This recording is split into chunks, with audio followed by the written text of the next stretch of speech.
Nous allons parler de Wirecard et de la détection de la chute avec son directeur commercial France, Xavier Corbin. Bonjour Xavier. Bonjour Frédéric, Peut-être te présenter, c'est important, je pense, ton cursus, et enfin, ton parcours. Et ensuite, on va présenter Vaillard et après les solutions que vous proposez. avec plaisir. Donc, je vais essayer de faire court. Moi, je suis dans le monde de la silver economy depuis quelques dizaines d'années maintenant, hein. J'ai fait toute ma carrière dans ce secteur-là, en démarrant tout d'abord dans une entreprise qui fabriquait du matériel de téléassistance qui s'appelait Biotel et qui a été intégré au début des années 2000 dans le groupe Kinstal. Ensuite, j'ai créé une entreprise qui s'appelait Birdie Technologies, qui a proposé sur le marché les premiers transmetteurs de téléassistance avec une carte SIM, donc qui fonctionnait au travers du réseau GSM et non pas au travers du réseau téléphonique. Entreprise qui a, au bout de quelques temps, été intégrée à Doro, le leader suédois de la téléphonie pour seniors et des services pour seniors maintenant, parce qu'il propose également de la téléassistance. Donc, ce qui m'a donné l'occasion de voir un petit peu ce qui se passait dans nos métiers de téléassistance dans les autres pays d'Europe, parce que j'avais en charge le développement de la téléassistance d'euro en Europe. Après quoi, j'ai rejoint Blue Linea, où, en qualité de directeur commercial, j'ai accompagné le développement de cette entreprise sur les trois volets qui sont ces trois principales activités, qui l'étaient en tout cas, à savoir la téléassistance, les dispositifs d'appel infirmière et l'adaptation du domicile avec de la domotique. J'ai ensuite exercé chez Senior Adom, donc Senior Adom qui est la branche de service de téléassistance pour le groupe Vive, avant de rejoindre au mois de septembre 2022, donc il y a un peu plus d'un an maintenant, Care, qui est une entreprise israélienne qui a mis sur le marché une nouvelle solution de détection de chute que je m'attache à développer depuis un petit peu plus d'un an maintenant sur le marché français. D'accord. Quelques données ou quelques présentations de Wirecard. Alors, Care, c'est presque 300 personnes dans le monde, hein, avec 250 personnes au niveau du siège, où on retrouve une grosse partie des équipes sur la R&D et le développement. C'est une présence aux États-Unis, au Canada, dans les pays nordiques, au Japon, en Chine, en Angleterre et maintenant en France, et également Australie, Nouvelle-Zélande, où on est présent. Mais pas uniquement dans les secteurs de la détection de chute, hein. Je vais expliquer tout à l'heure la genèse de Vaillard, qui a été une entreprise qui a été créée en 2015. D'accord. Donc, toi, en France, tu revends les solutions de détection de chute. Oui, Euh, J'allais dire, pour provoquer, encore une, en fait. En quoi la solution se alors, différencie-t-elle? c'est effectivement une bonne question. On voit où on a vu sur le marché un certain nombre de solutions avec des options techniques différentes, hein, qui permettent de détecter la chute. Ce qui fait la plus-value de la solution de Vaillard, c'est que Vaillard, comme je commençais à le dire tout à l'heure, est une entreprise qui a été créée il y a une quinzaine d'années maintenant, est une entreprise donc tech, hein, qui a développé, je ne sais pas si on voit là, voilà, on voit très bien, qui a développé la petite puce qui est ici, le petit chipset, qui est un dispositif radar d'ondes millimétriques, initialement conçu pour développer les tumeurs du sein. Donc, c'est une technologie un petit peu disruptive, hein, dans ce domaine de l'imagerie médicale par rapport aux outils que l'on connaît aujourd'hui. Le produit est en phase actuelle de validation clinique parce que, pour avoir des dispositifs de ce type sur le marché, les cycles sont assez longs. Mais fort de l'existence de ce module, Vaillard a décidé d'utiliser cette technologie dans d'autres champs d'application. Juste quelques exemples. Dans l'automobile, parce que c'est le plus facile à appréhender, on utilise ce capteur-là de deux façons. La première, c'est pour détecter le nombre de personnes présentes dans l'habitacle et pouvoir gérer les ceintures de sécurité, les airbags et les alertes de l'intérieur du véhicule, comme par exemple, lorsqu'on quitte son véhicule, prévenir si il y a un enfant qui est resté à l'arrière dans un siège ou sur la banquette arrière. Donc, c'est la même technologie qui est utilisée dans l'industrie automobile. On retrouve ça dans de grandes marques de constructeurs automobiles ou d'équipementiers. On est également présent sur la détection et la sécurité aéroportuaire pour, là aussi, détecter des objets indésirables qui seraient portés par les personnes embarquant à bord d'un avion, qui ne sont pas forcément d'ailleurs des objets métalliques, hein. On se fait fort aussi de détecter avec cette technologie des objets en Kevlar ou en céramique. Et depuis maintenant 4 ans, Vaillard a mis sur le marché une solution de détection de chute, donc qui est basée sur cette même technologie de radar hyperfréquence et qui offre l'intérêt par rapport aux outils déjà existants auxquels tu pensais à l'instant, qui offre deux principaux intérêts. Le premier, c'est que la personne n'a rien à porter, donc on n'est pas sur une montre ou sur un bracelet que l'on connaît depuis quelques années maintenant sur nos marchés, mais qui implique nécessairement que la personne porte ce bracelet, ce qui est, on le sait, pas toujours le cas, hein, à domicile comme en établissement. Il n'est pas rare que pour X raisons, les personnes ne portent pas le bracelet et c'est malheureusement dans des moments qui sont plutôt propices à la chute, hein, je pense dans la salle de bain ou en sortie de lit, on ne pense pas forcément à mettre son bracelet. Et là, on ne sera pas détecté avec ces technologies existantes, tandis que notre radar sera en mesure de le faire.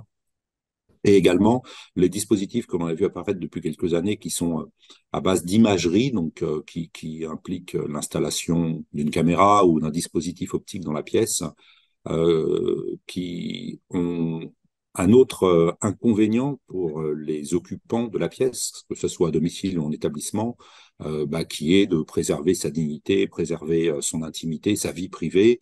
Et c'est pas toujours bien ressenti de voir installer une caméra, même si nous, en tant que technicien de ce type de métier, on va comprendre que la caméra ne filme pas forcément, mais néanmoins, on a l'objectif, Bien on a la sûr. sensation d'être observé. Et pour le personnel, pour la famille, pour les résidents, c'est pas toujours bien accueilli et c'est aussi difficile d'installer ce type de techno dans les salles de bain qui sont des pièces humides avec de la vapeur d'eau et avec de l'humidité. Donc voilà en quoi un petit peu la technologie qu'on utilise se différencie par rapport aux technologies existantes. Question logique suivante, c'est quel type de chute on détecte? Alors, le principe en fait de ce capteur radar, c'est que il va pouvoir voir entre guillemets ce qui se passe dans la pièce et voir la personne plus ou moins, enfin la silhouette plus exactement de la personne dans la chambre ou dans la pièce que le radar va surveiller et de connaître sa position dans la pièce et sa posture. Donc le radar voit clairement si la personne elle est debout, si elle est assise, si elle est dans son lit, et bien évidemment si elle est au sol. Et ce qui caractérise une chute, hein, c'est le passage d'une position verticale à une position horizontale dans un temps plus ou moins court, hein, c'est-à-dire qu'on n'est pas forcément obligé d'avoir une chute brutale ou une chute lourde pour qu'elle soit détectée. On saura aussi détecter une chute lente ou amortie, comme le glissement le long d'un mur ou en se retenant sur une table au moment de la chute, par exemple. Là, ça sera détecté quand même parce que le capteur va voir que la personne donc, était à l'horizontale et puis quelques secondes plus tard, elle se trouve sur le sol et elle ne se relève pas. D'accord. Donc, voilà le type de chute que l'on détecte en fait. Donc tout passage d'une position verticale à horizontale dans un temps, disons, de 1 seconde à 1 minute sera détecté.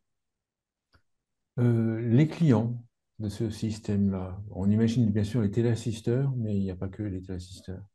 Non, il y a pas que les téléassisteurs. Le premier axe de développement sur le plan commercial qu'on a décidé d'adresser sur le marché français, c'est avant tout l'ensemble des établissements d'hébergement pour personnes âgées, donc tous les établissements médico-sociaux. On pense aux EHPAD, bien évidemment, mais aussi aux résidences-services, aux résidences autonomie et aux nouvelles formes de résidences seniors que l'on voit apparaître en intergénérationnel ou en cohabitation, qui sont les cibles que l'on adresse aujourd'hui et pour lesquelles, à différentes échelles, la chute d'un résident ou d'un occupant est une préoccupation, évidemment des résidents, mais aussi des équipes, du personnel et de la famille. Pour une raison service senior ou un EHPAD ou un établissement, le système, votre système, en fait, il est autonome, il se suffit lui-même ou il faut qu'il soit branché à d'autres systèmes plus importants? Alors, la façon dont a été conçue et développer cette solution de radar hyperfréquence Vaillard, c'est avant tout des dispositifs qui communiquent en Wi-Fi. Donc, il faut nécessairement qu'il y ait le Wi-Fi dans l'établissement, dans la D'accord. résidence ou dans l'EHPAD, de sorte à pouvoir transmettre l'ensemble des informations que le capteur est en mesure d'envoyer. Hein. Donc, évidemment, la chute, mais également la présence dans la pièce, l'absence dans la pièce, éventuellement aussi la présence dans le lit ou l'absence du lit. Donc, toutes ces informations vont être transmises par le réseau Wi-Fi. Et on a fait le choix de non pas apporter un nouvel outil de réception des alertes ou des informations, une nouvelle application, un nouveau dispositif, mais plutôt de travailler de concert avec les solutions déjà existantes d'appel infirmière, d'appel malade que l'on retrouve dans les établissements pour que notre dispositif soit natif dans ces solutions et dans ces outils, et que pour le personnel qui va recevoir ces informations, pour les équipes ou pour la direction, cela se fasse par le même flux de données, par les mêmes outils. En clair, un résident d'un EHPAD qu'il appuie sur la tirette de tête de lit ou bien qu'il y ait une chute de détecter, pour le personnel de l'établissement, ils vont recevoir l'alarme de la même façon et par les mêmes canaux et par les mêmes outils. Donc on a fait ce choix de nous intégrer dans des dispositifs existants. Aujourd'hui, on a fait ce travail avec Blulinea et leur solution d'appel malade Serenea. On a fait ce travail avec CoAssist également, qui propose des solutions d'appel infirmière, avec Télégraphique, qui est une plateforme d'objets connectés qui permet d'interfacer un ensemble de dispositifs et d'agréger les données. HomeCare, qui est un nouvel acteur aussi dans nos métiers. Et pour finir, pas avec le moindre, Ascom, qui a D'accord, bien aussi sûr. intégré notre solution dans ses plateformes d'appel infirmière et dans son serveur Ophelia. Les établissements dont on parle, ils en sont où dans la logique de détection de la chute, de la gestion de la chute, en fait? Alors, C'est quoi même les sujets, en fait? ouais, c'est un sujet qui est très prégnant hein, dans les établissements. On sait que c'est un sujet qui a été adressé, on en a parlé tout à l'heure, hein, avec différentes solutions depuis plusieurs années, mais aucune n'a vraiment émergé, aucune n'a vraiment pris le lead et a répondu parfaitement aux attentes de ce type d'établissement. C'est ce qu'on s'attache à faire aujourd'hui avec Vaillard, et l'intégration dans des dispositifs existants est une brique importante, hein, le fait de ne pas ramener une application, un logiciel supplémentaire. La technologie est aussi, je pense, plus en adéquation avec les attentes de ces acteurs. Ça reste pour beaucoup d'établissements un sujet pour lesquels ils sont curieux, intéressés et preneurs de nouvelles solutions.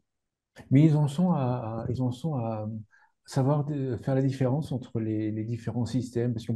Pourquoi je dis ça? Parce que bon, il y a eu quand même pas mal de certains qui ont exagéré ces dernières années en fait sur les capacités de détection des chutes. Donc j'imagine que si je suis un groupe d'EHPAD, je teste des solutions que ça marche pas trop bien, je suis un peu refroidi. Enfin, certains sont refroidis, ont été refroidis. Maintenant, ils comprennent que votre solution en fait c'est différent, ça sort du lot en fait. Alors, ils comprennent assez facilement hein, quand on explique les deux points par lesquels on a commencé cet entretien Ouais. qui différencient des solutions existantes. Hein. Le fait qu'il n'y ait rien apporté, déjà, c'est un élément important parce que la détection de chute est un sujet aussi pour l'ensemble des personnes qui souffrent de troubles cognitifs et qui ne veulent pas porter de montre, oublient de la mettre, voire l'enlèvent ou l'arrachent. Donc là, très clairement, il faut absolument proposer quelque chose sans que il y ait nécessité de porter sur soi un dispositif particulier. Et puis, le second, qui est qu'on n'a pas de traitement d'image, on ne renvoie pas cette impression d'être observé, parce que le radar, voilà à quoi il ressemble. Hein, donc, il va s'installer au plafond comme on pourrait avoir un capteur de fumée ou n'importe quel type d'équipement au plafond. Il est complètement, on va dire, intégré dans le logement. Il se fait très vite oublier, on ne le remarque pas et on va pouvoir l'installer évidemment dans la chambre, mais aussi dans une salle de bain qui est un lieu de chute, de risque de chute en tout cas, qu'il est important de surveiller de la même façon que la chambre. Je pense que ce qui peut rassurer aussi, c'est que Vaillard, en fait, c'est un groupe. Genre, c'est pas la start-up qui démarre. Enfin, j'ai rien contre les Alors, start-up. c'est vrai que c'est aussi Ouais, rassurant et c'est aussi une entreprise, hein, comme je l'ai expliqué, qui maîtrise l'ensemble de la technologie. C'est-à-dire que Vaillard a développé le chipset, hein, la puce qui contient la technologie, qui contient le radar. On trouve sur le marché des puces identiques, mais qui n'ont pas été développées pour avec ça. Hmm. des fins particulières et pour ça, donc qui n'ont pas la même définition, qui n'ont pas la même finesse hein, d'analyse. Et la force de Vaillard, c'est qu'on est en mesure de gérer l'ensemble de la chaîne, hein, depuis la conception de la puce jusqu'au produit fini, son exploitation. Donc ça nous permet de maîtriser les différentes étapes et les différents éléments de traitement de données, que ce soit le traitement de la donnée qui est fait dans le capteur lui-même, comme tout ce qu'on va faire également sur nos serveurs et dans le cloud pour améliorer les produits au fur et à mesure, les enrichir de l'expérience des produits installés. Et grâce au Wi-Fi, hein, on parle donc ici d'un objet connecté, hein, de l'IoT d'Internet, on peut également mettre à jour les produits au fur et à mesure du temps, c'est-à-dire que tous les 3 mois ou 4 mois, on a une nouvelle mise à jour qui permet d'apporter des nouvelles fonctionnalités au produit, qui permet d'améliorer les caractéristiques existantes et de maintenir l'ensemble des détecteurs installés avec la dernière version et sans qu'il y ait de risque d'obsolescence ou de grosses différences entre les produits livrés aujourd'hui et ceux qui sont installés depuis quelques années. Sur l'axe domicile, en fait, comment est-ce que vous allez, enfin, comment est-ce que vous allez prendre pour proposer cette solution à domicile? Alors, sur l'axe domicile, on a quelques réflexions aujourd'hui. On a tout d'abord des réflexions avec des téléassisteurs qui proposent des services à domicile, hein, qui sont en capacité à exploiter ce type de solution avec un premier axe plutôt orienté sur la résidence autonomie ou la résidence service, hein, qui sont des établissements où les téléassisteurs sont en mesure d'apporter des solutions adaptées. Donc on a cet axe où on travaille avec quelques téléassisteurs aujourd'hui. Je ne vais pas donner de nom parce que rien n'est Hmm. encore Oui. conclu, mais ça avance plutôt bien. Mais on sait que les contraintes, hein, du domicile sont par essence plus compliquées qu'un établissement. Dans un établissement, on a 80 chambres avec 4 types de chambres différents. Donc, on va maîtriser assez facilement le nombre de radars installés. Au domicile, c'est un peu différent parce que un radar que l'on va disposer au plafond est en mesure de surveiller une surface de 4 mètres par 5 au sol à peu près, donc 20 mètres carrés, ce qui va suffire pour une personne qui vit à domicile dans un studio, dans un F1. Mais lorsqu'on va avoir une personne âgée qui vit dans une maison familiale avec 4 chambres et 3 étages, l'exercice va être un peu plus compliqué. Il faudra vraisemblablement sélectionner les pièces que l'on souhaitera surveiller, qui sont les pièces où la personne passe le plus de temps, ou bien les pièces qui sont le plus à risque. Donc, l'approche du domicile est un petit peu plus longue, mais on y travaille aussi, et on y travaille aussi avec un opérateur national d'EHPAD qui, dans le cadre de développement de solutions d'EHPAD à domicile, est en train de déployer nos dispositifs au domicile de personnes qui rentrent dans ce programme. Euh, Au niveau mondial, en fait, alors ça dépend de quels critères on va utiliser, mais est-ce qu'il y a des pays chez Bayard qui sont plus avancés? Je parle sur l'axe, bien sûr, de détection de la chute, hein. Est-ce qu'il y a des pays qui sont plus avancés, plus ou moins avancés? Et voilà, oui. Alors, les pays qui sont plus avancés sont les pays en fait où on a démarré le plus tôt, hein. Donc c'est notamment les États-Unis et le Canada qui sont les deux pays sur lesquels ce produit a été initialement mis sur le marché. Donc c'est bien évidemment dans ces pays-là où on a le plus de dispositifs installés, mais qui par contre ne veut pas dire qu'ils aient une avance particulière C'est sur, ça, sur c'était ma le question. fonctionnement de C'est ça la que je voulais chute, hein. confirmer après. Ouais, ouais.